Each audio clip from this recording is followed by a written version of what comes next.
Ja nüüd proovime siis seda liinitööd ka natukene ja paneme kastidesse valmis tooted ja hakkasidki minema. Me vaatame.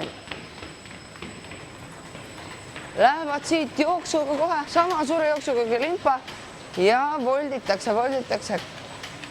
Lehest saab karp ja juba ta ongi siin.